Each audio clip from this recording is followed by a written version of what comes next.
You know what? Today is really, I would say it's a special day because I've been wanting to have the leaders of Pride Industries on our show for a while. Pride is truly a gem of an organization here in the Sacramento region and beyond. And today we're proud to have Jeff Dern. He is president and CEO of Pride Industries, along with Matt Anderson. He's vice president of Inclusive Talent Solutions at Pride. And so today we're going to share the story of Pride. We're going to talk about where they've been, some of the inspiration behind the culture at Pride. And then we also want to talk about what you're doing today. And then, as we always do on the show, we wanted, I'm the chief dreaming officer around Haney Biz, so we're always dreaming about the future. So what will Pride become moving forward? So today I am honored.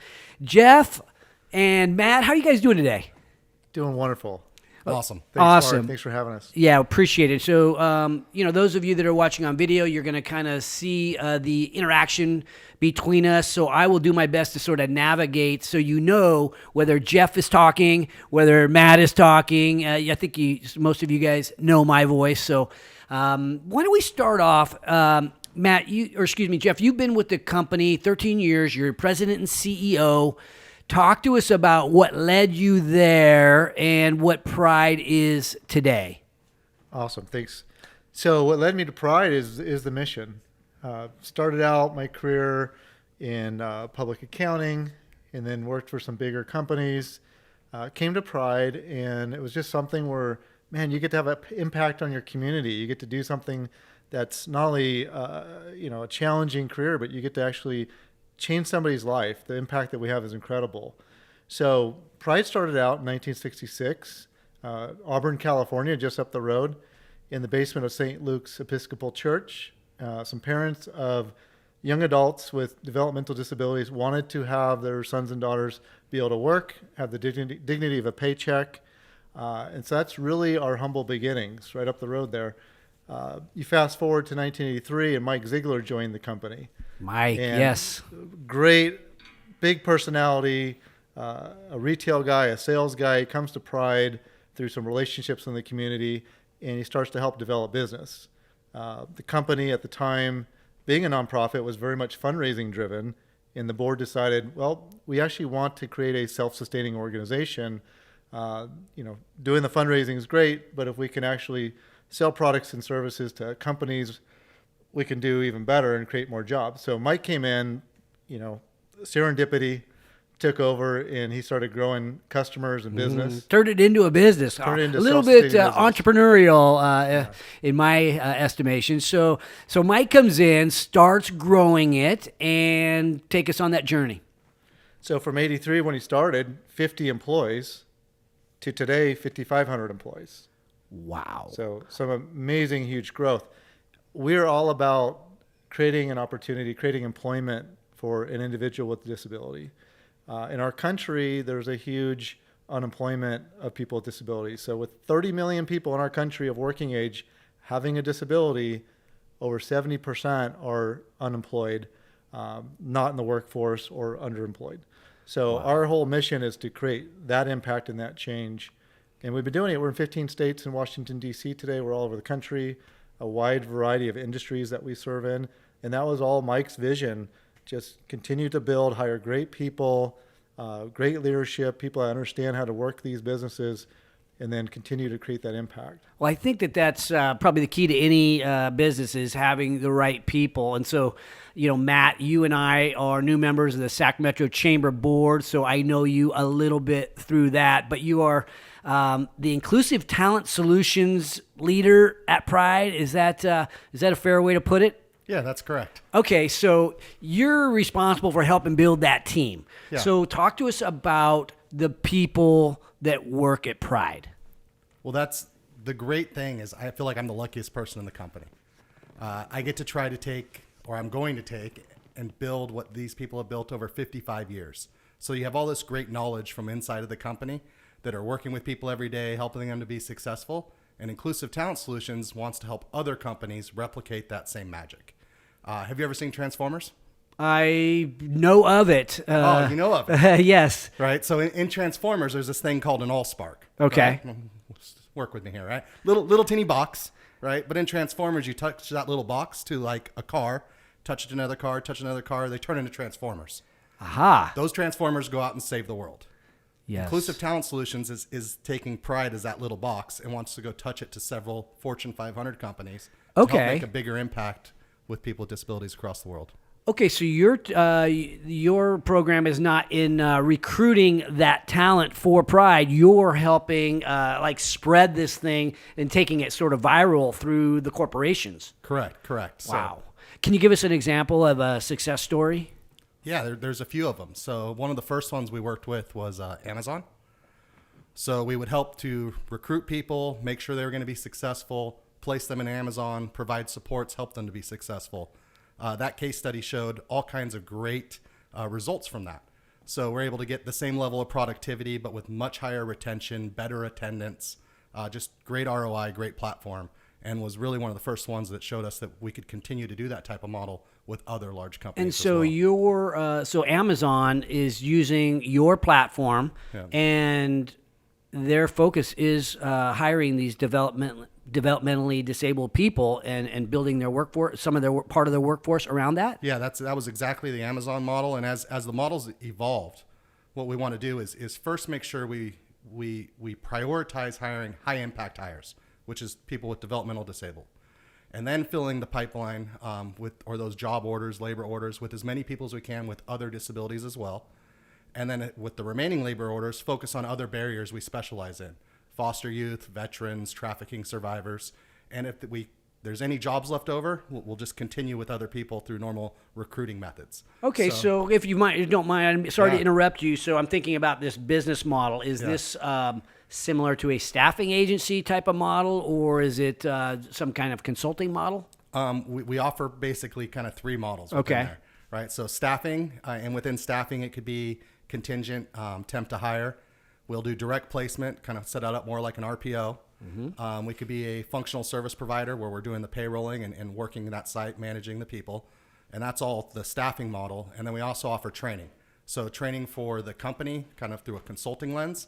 It could be low touch or high touch on how we approach that as well. Okay, so I've been over to Pride we were talking earlier. I used to, back when I owned video stores, I was a customer in the early '80s, mid '80s.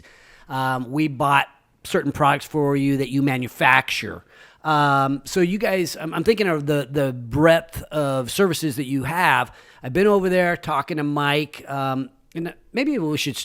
I want to talk about your services besides the ones that Matt is talking about. But I want to go. So before I jump into that, I'm kind of getting out of order here. I think it's important to recognize that Mike Ziegler, he turned the company around. He basically launched the business part of what this is, and was an inspiration to a lot of people. But he recently passed away.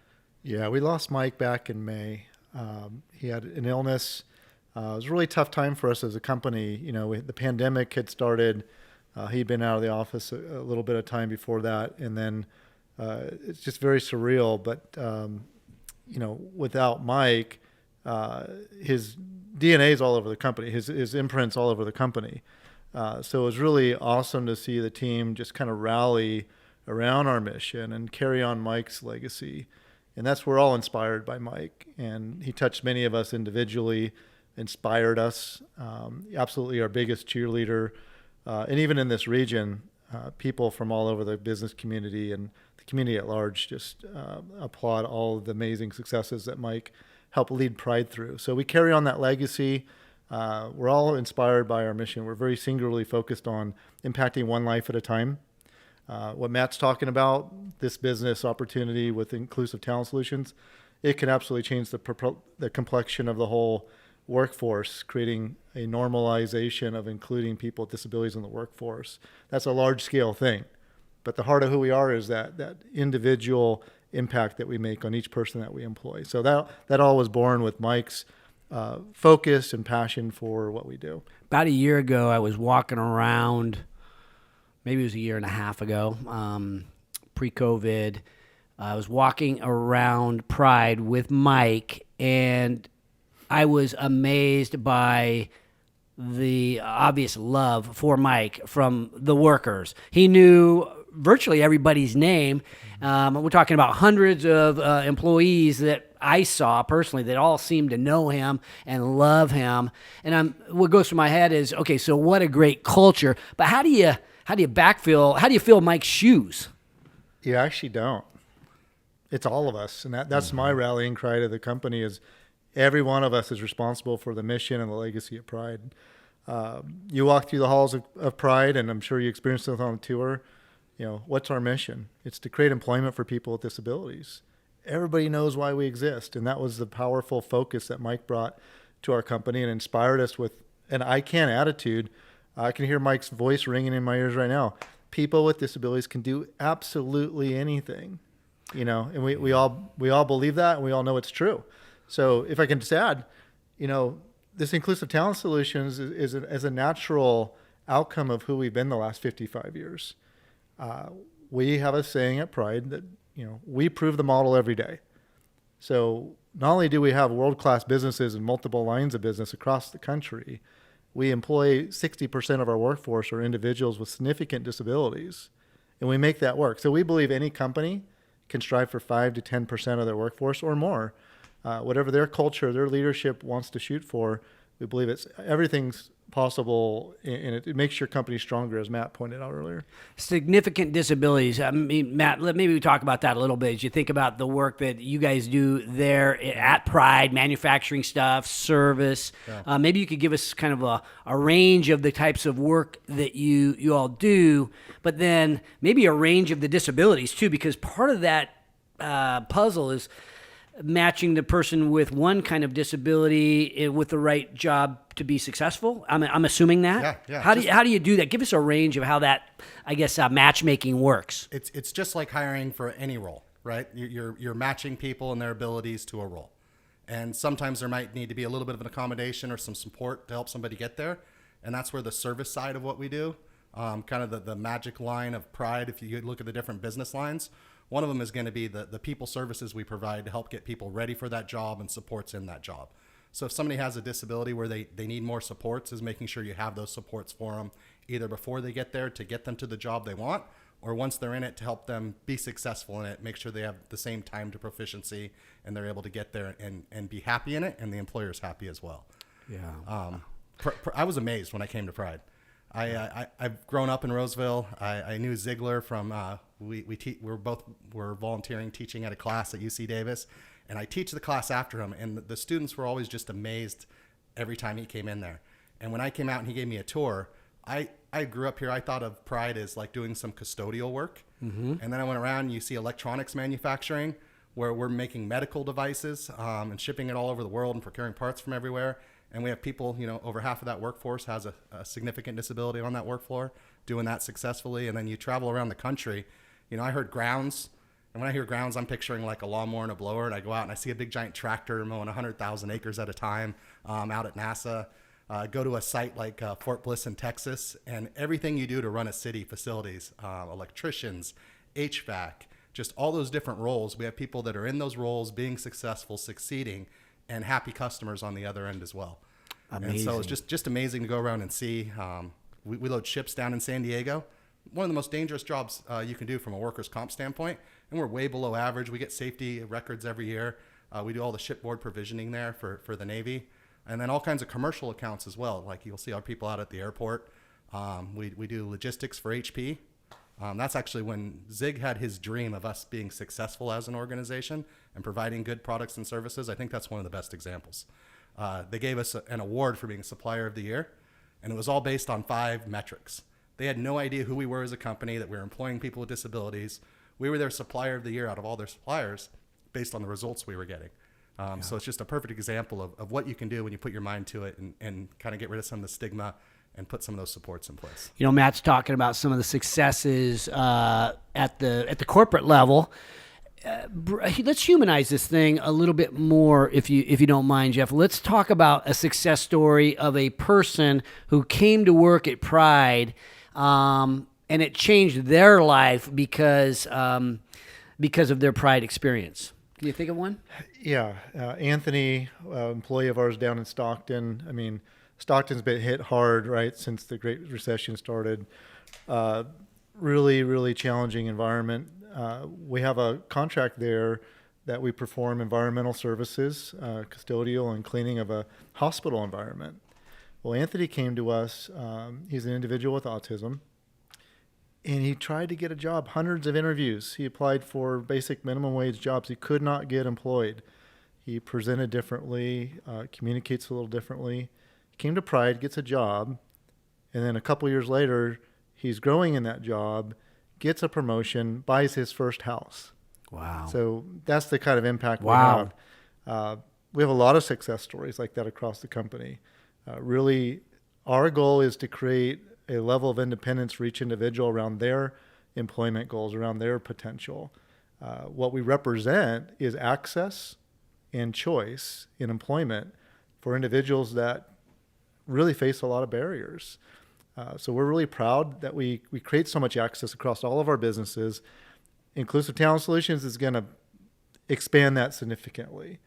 And our goal is to ultimately normalize inclusion of people with disabilities across the workforce. So lots more Anthony-like stories will happen as the world embraces this. And again, we're proving the model every day, right? That's our goal, is we prove it, and then we teach it and evangelize it and let it flourish. Wow, incredible. So Matt, you and I have a little bit of common ground. So I grew up in Roseville as well. We're both on the Sacramento Chamber Board, and it sounds like we are both pretty big fans of Dale Carlson. That you come from the sleep train culture. Yes. How would you contrast that with the Pride culture? It's the same heart, right? Like, so a lot of times I think to be successful, it's connecting the brain and the heart. And so the culture there, the things that are in common would definitely be that. Mm-hmm. Very entrepreneurial. Like Zig was very entrepreneurial. Dale's thing was he wanted everybody to think and act like a CEO. So I got to grow up in that environment, which was great to do. And that was Zig. That was what Zig wanted. He wanted everybody to be entrepreneurial. So those are some of the commonalities that I see from my experience there, and then what I get to do here. Yeah. So one of the things, a lot of our listenership is small business. And sometimes they are manufacturers. I'm an investor, invest occasionally into a manufacturing company. Talk to us about how a small business might plug into Pride for their manufacturing before they become, or maybe even if they become a super large company. Yeah, we have quite a number of customers in our history that started out real small. They found us to be a very customized solution. So they plug in because they have these world-class capabilities at Pride, supply chain management, warehousing, logistics, manufacturing. Matt mentioned the medical devices. I mean, very sophisticated manufacturing. You've got circuit board manufacturing. You've got putting the whole product together, getting it out to market. So what we are is a very customized service level for small companies that may not get that at the larger manufacturers. So we fit really nicely into that startup space. And then we want to grow with you. We want to grow with your business.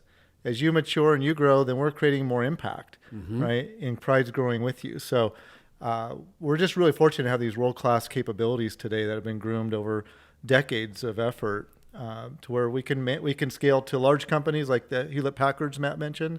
And we're absolutely right there to start with the smaller ones as well. Well, let's walk, if you don't mind, I would like to walk through maybe, let's say somebody has something that they're building now. Would they have to have built the prototype first and then bring it to you and you see if you can do that? Or do you do the prototyping? Hey, I've got an idea. I've got some sketches. We have an amazing engineering team, very highly certified team. And so we do design for manufacturability. We'll take a concept. We can do some initial design work, or we can take an already semi-developed design and we can make it more manufacturable. So it's more efficient, more cost efficient, better access to the supply chain.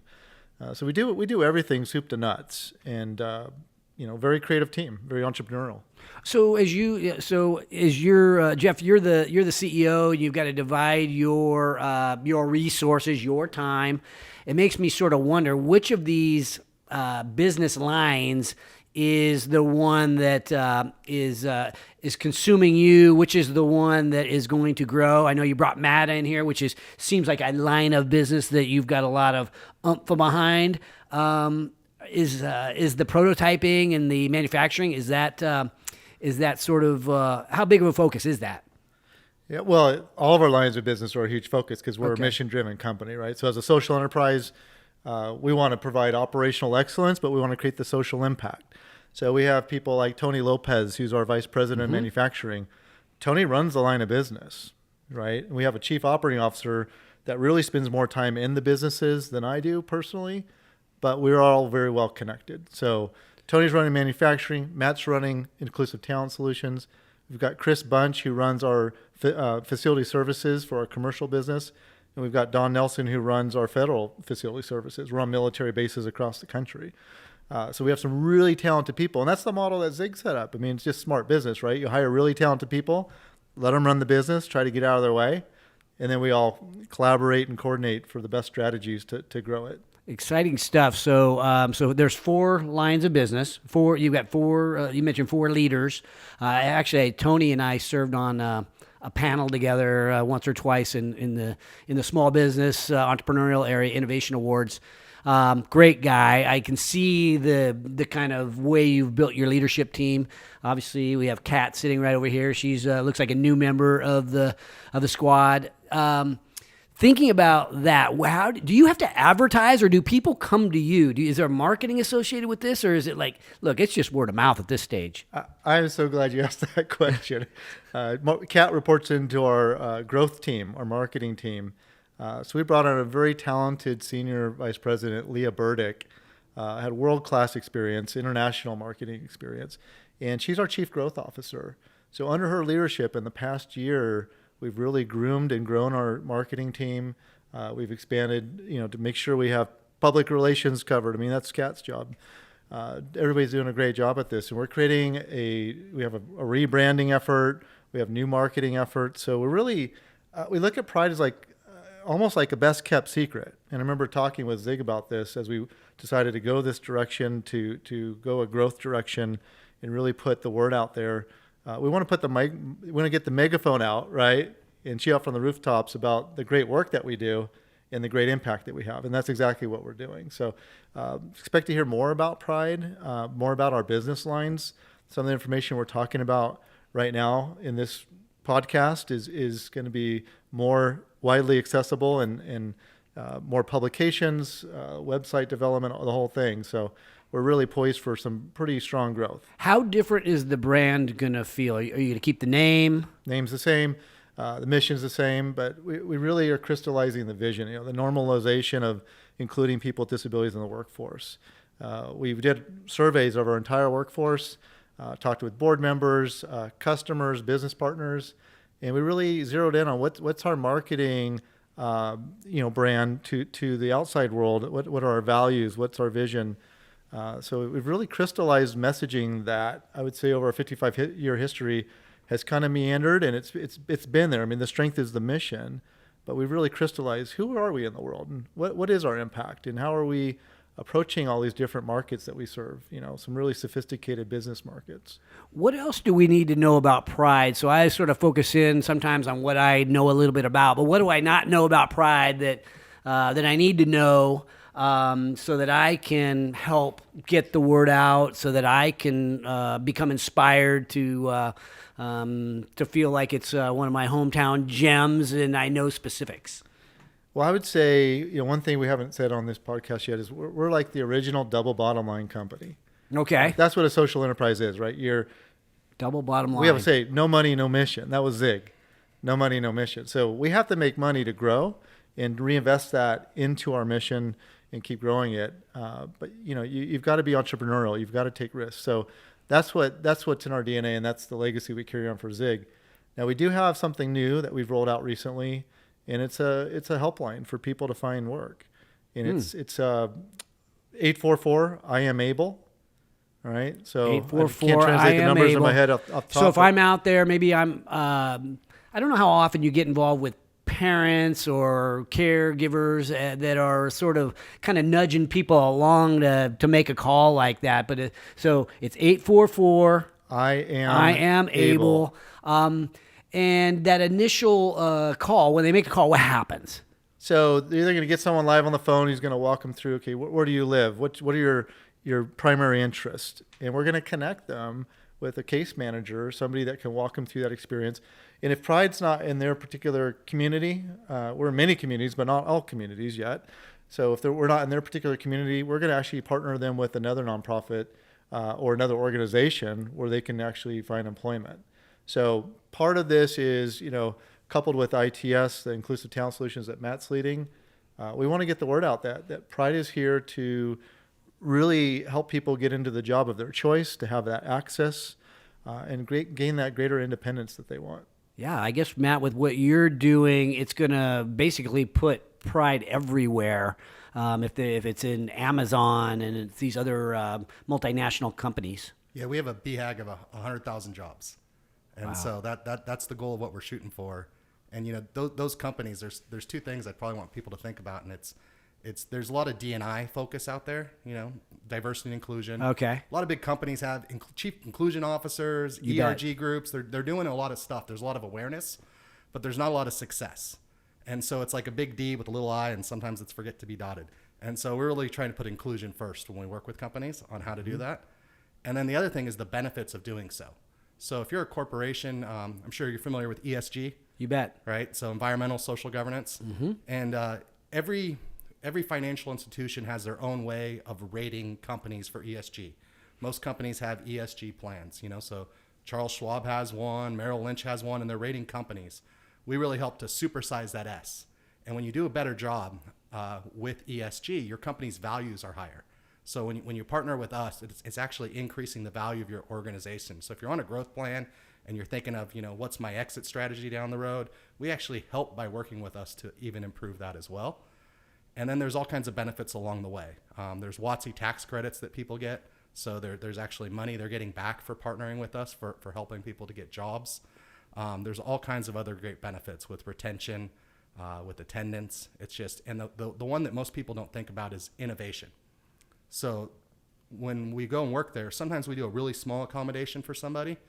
And that small accommodation, well, it just made sense for everybody. We made it for that person to make them more efficient and them to get up to scale faster or up to speed faster. But then it's like, might as well do that for everybody. And it became a win for the whole organization. Amazon found that when they rolled their model out. Walgreens found it when they rolled their model out. So we really help with that.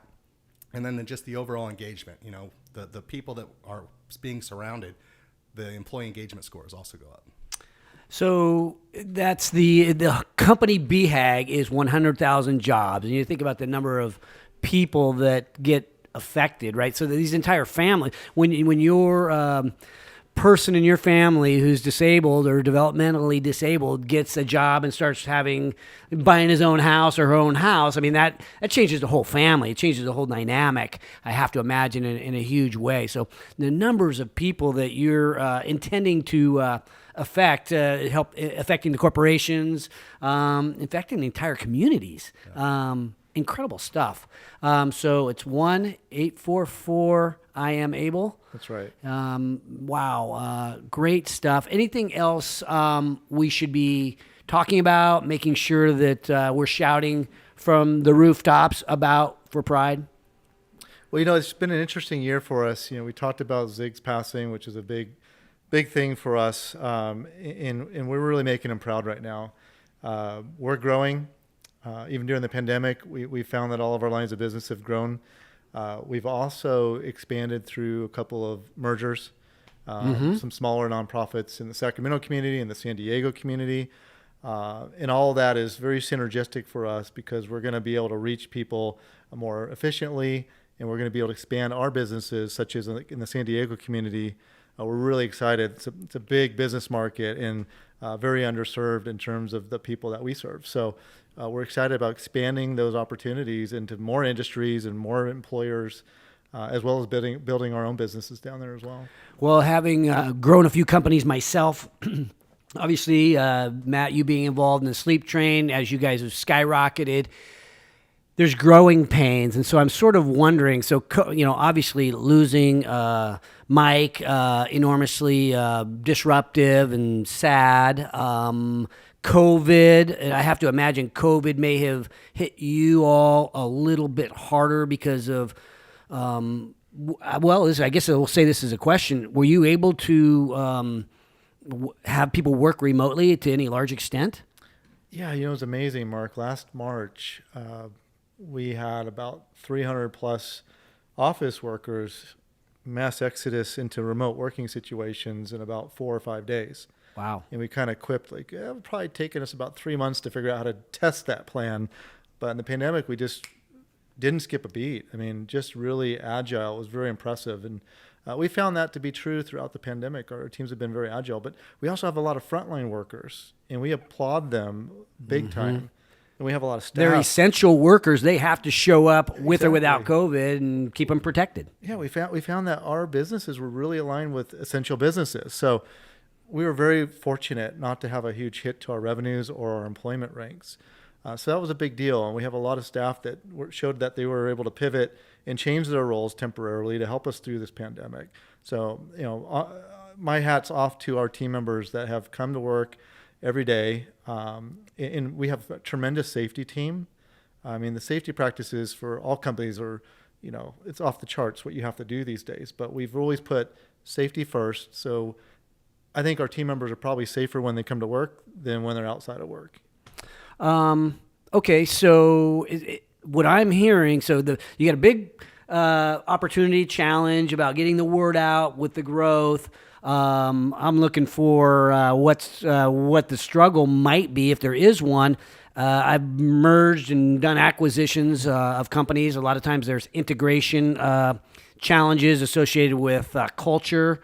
Any challenges with the growth, the way you're doing it? Well, the cool thing is in our industry, we're all about making impact, and we're all about changing somebody's life. So the two mergers that we've done this past year are very synergistic. Cultures align great. These are organizations with several decades of experience individually. You put them together. You find some interesting strengths and talents that Pride doesn't have. And so we put that all together and we just keep going. But yeah, the integrations are difficult. Any organization that's been through it knows that. We have a really positive, strong culture. You mentioned earlier when you visited Pride. We found that both organizations that are joining us have really taken to that. But nothing's easy, right? It all takes a lot of work, and we have some very talented team members leading the way. So I'm very, very impressed with what we've been able to achieve. We've never done 2 mergers in 1 year before. This is kind of, during a pandemic, a bunch of people working remotely, and we just haven't skipped a beat. You guys have done a few mergers, Matt, but back in the day, Sleep Train, I know that. But okay, closing thoughts. We're shouting from the rooftop about how great Pride is, about how great Pride will be, and just making sure that any message that needs to get out there, we put it forth right now. So closing thoughts, Matt? That's a good question. Earlier you were, and I'm thinking of your listeners here, right? And that what advice would I give to people? Yeah. And it's, when Zig and I were meeting with Jeff and we were first putting this together, he was like, hey, we got to put a backable team together if we're going to go out there and start a new business with Inside of Wine. And it made me think of Dale, who was always surround yourself with great people, treat them right, and you'll be successful. And so I think that was the first thing that we did.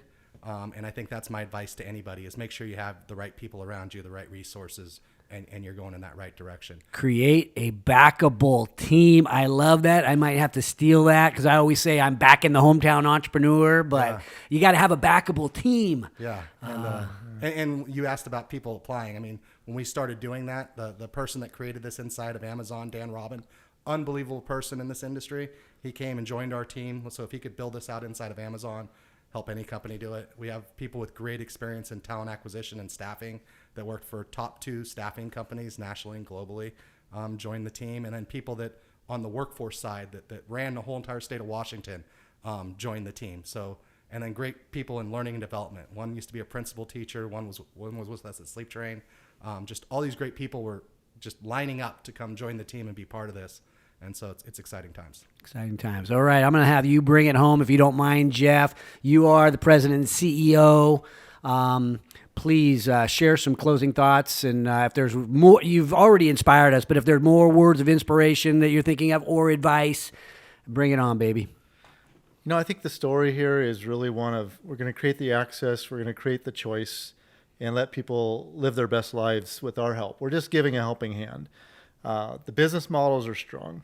What Matt's doing in the backable team he just described, which he's done an amazing job recruiting and leading.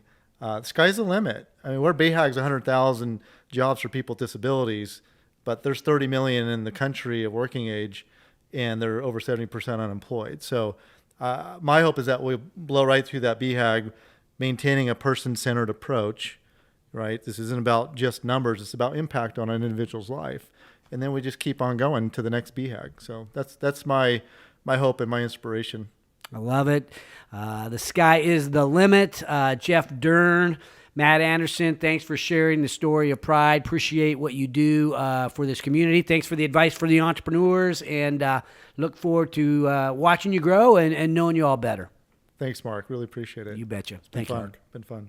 Thanks for watching today's show. My goal for every episode is that you find a takeaway, something tangible you can use in your business today.